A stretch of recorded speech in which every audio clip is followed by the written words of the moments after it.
Азыркы кыйчалыш кырдаалда кирди чыкты маселеси кыйнап жатабы? Москва шаарындагы мекендештерге Москва Казакстан ишенимдүү кирди чыкты кызматын сунуштайбыз. Биздин тажрыйбалуу айдоочулар жана таза тыккан унааларыбыз кызматыңыздарда. Биздин дарек метро Серпуховская саат 1-ден 9-га чейин унаалар күн сайын каттап турат. Байланыш номерлер: Адилет мырза 8925 806 4393. 24 саат бою байланыштабыз. Ойлонбой чала бериңиздер. Коопсуздук биринчи орунда.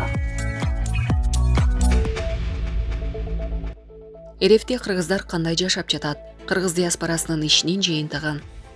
Москва каласында Россиядагы кыргыз диаспорасынын жалпы россиялык жыйынтыктоочу 3-чү форум өттү.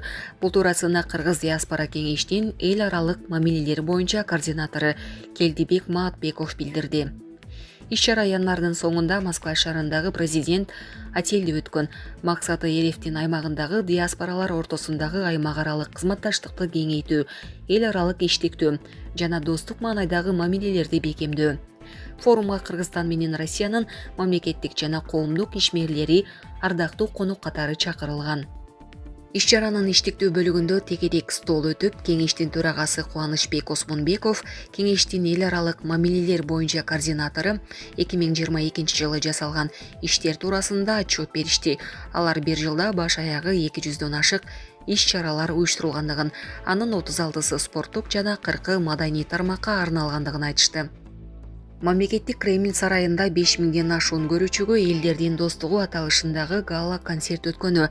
Коло шоусунун 10-сезонунун жеңүүчүсү Александр Волкодовага колдоо көрсөтүлүп жана Кыргызстандын эл артисттери менен коомдук ишмерлердин 10 жолугушуусу уюштурулгандыгы маалымдалды. Россиянын ар кыл шаарларында ар кандай 22 иш-чара болгон. Алар билим берүү жаатындагы жолугушуулар, эл аралык бизнес форумдар, кыймылсыз мүлк жаатындагы Expo Development 2022 аталышындагы Кыргызстандын Россиядагы 3 күндүк жарманкеси жана 16 ар кыл кайрымдуулук акциясы эле. Жогорку кеңештин депутаттары менен 25, өкмөт мүчөлөрү менен 6 коомдук жолугушуулар өткөн. Кыргыз диаспора кеңешинин телефон чалуу борборуна 7054 кыргызстандык кайрылган. Эң көп суроолор кирүүгө салынган тыюу, өлкөдөн чыгарып жиберүү, айлыкты төлөбөй коюу жана документтерин жоготуп алуу боюнча келип түшкөн. Юридикалык бөлүмгө 1720 адам кайрылып, алардын көйгөйүн чечүүгө көмөк көрсөтүлгөн.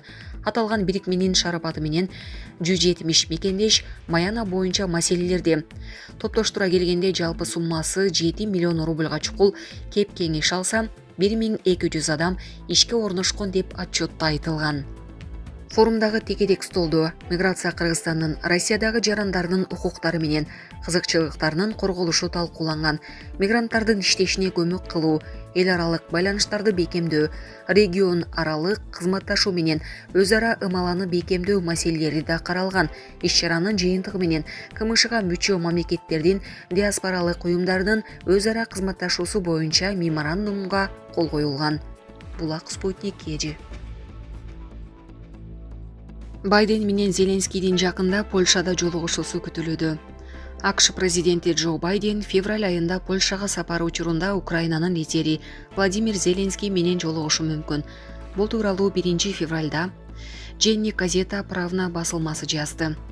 Басылманын маалыматына караганда жолугуш үчүн Варшава жана чек арага жакын Жешув шаары каралууда. Украина президенти 10 пункттан турган тынчтык планын сунуштайт жана Украинага арналган эл аралык конференцияга чакырат деп билдирди Киевдеги дипломатиялык булак. Андан сырткары тараптар Украинага болгон аскерди камсыз кылууну да талкуулашары пландалууда. Буга чейин 30 январда Ак үй Байдендин Польшага баруу ниетин тастыктаган, бирок визиттин так датасы тактала элек. Булак Назар Ньюс Кежи. Тайвань Кытайдын 34 учагы менен 9 кемесинин жакындаганын билдирди. Акыркы сутка ичинде Тайвандын коргоо министрлиги Тайвань кысыгынын зонасында Кытай элдик боштондук армиясынын 9 кемесин каттады. Ошондой эле агенттиктин пресс-релизине ылайык 34 Плей учагы табылган. Алар Тайвандын авиациясы, деңиз флоту жана жердеги зениттик ракеталык комплекстери даяр абалда экенин такташты.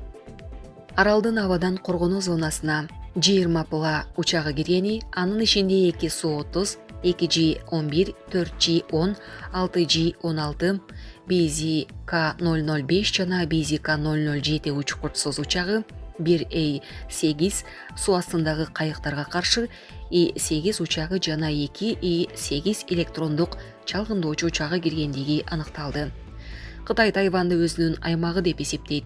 Аралдагы кырдаал АКШ Конгрессинин спикери Нэнси Пелоси 2022 жылдын августунда Тайванга баргандан кийин курчуп кеткен. Ошондон бери Кытай армиясы аралдын жанында такай машыгууларды өткөрүп келет. Булак Назар Ньюскеже. Украина бийлиги орус күчтөрү өлкөнүн чыгышында чабуулдардын жаңы толкунун баштаганын билдирди. 31 январдын таңында Украина аскерлеринин турумдарына калктуу конуштарга 3 жолу абадан 4 жолу ракеталык сокку урулду. Бир күн мурун мамлекет башчысы Владимир Зеленский аймактагы кырдаалды өтө оор деп атаган. Донецк облусундагы Угледар шаары Украинанын чыгышын көзөмөлдөөнү акыркы очогу болуп калганы айтылууда. Британ чалгын кызматы Угледарга катуу чабуул баштаганын маалымдады. Украина армиясы Донецк облусунун орустар көзөмөлдөгөн аймактарынын лидери Денис Пушилиндин орус күчтөрү Угледарга жакын жерде алдыга жылды деген сөзүн четке какты. Украина армиясынын аймакка жооптуу өкүлү Евгений Ерин биз позицияларыбызды жоготкон жокпуз деди. Согуш маалында Орусиянын да Украинанын да маалыматтарын көз карандысыз булактардан текшерүү мүмкүн эмес. Булак Азаттык. Кыргыз армиясы Печора-2 БМ мобилдик зениттик ракеталык комплекси менен толукталды. Кыргызстанга модернизацияланган Печора-2 БМ мобилдик зениттик ракеталык комплекси алынып келинди. Бул техника Беларусь Республикасынан сатылып алынган жана Кыргызстандын коргоо министрлигинин абадан коргонуу күчтөрүнүн куралдануусунда болот. Бул тууралуу президенттин администрациясынан билдиришти.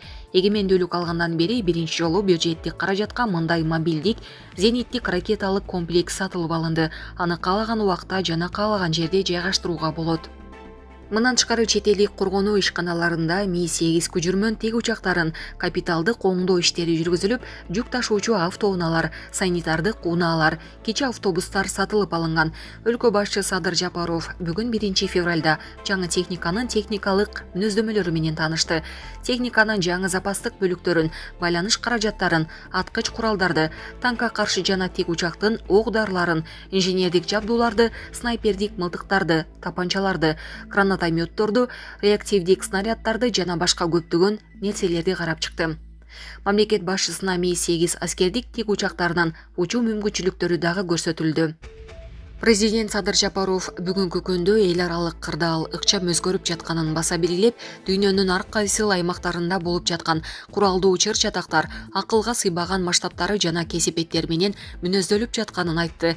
Буга кошумча маалыматтык согуш жана үгүт иштери менен катар куралдуу күрөш жүргүзүүнүн башка да аскердик ыкмалары басымдуулук кылып жатат. Азыркы түзүлгөн кырдаал улуттук коопсуздукту камсыз кылуу чөйрөсүндөгү мамлекеттик саясатты мындан дагы күчтөндүрүүнү талап кылууда, деди ал. Садыр Жапаров меймандостугу менен кыйла өлкөлөргө таанымал Кыргызстан аскердик саясатын коргонуу жөндөмдүүлүгүн арттыруу принциптеринин негизинде түзүп жатканын белгиледи. Андыктан улуттук коопсуздукту камсыз кылуу үчүн куралдуу күчтөрдү чыңдоо мамлекеттин эң башкы милдеттеринин бири. Президент бекитилген Кыргыз Республикасынын улуттук коопсуздугунун жаңы концепциясын эске салды. Ал документтин негизги максаты өлкөнүн улуттук коопсуздугуна коркунуч келтирген көрүнүштөрдү алдын алуу, өлкөнүн коргонуу жөнөмдүүлүгүн бекемдөөгө багытталган күч-аракеттерди топтоштуруу жана ишмердүүлүктүн натыйжалуулугун арттыруу болуп саналат. Мындан башка куралдуу күчтөрдүн ишмердигин ар тараптан өнүктүрүү, айрыкча анын аскердик мүмкүнчүлүгүн жогорулатуу боюнча чечимдер кабыл алынган. Булак Суперкежи.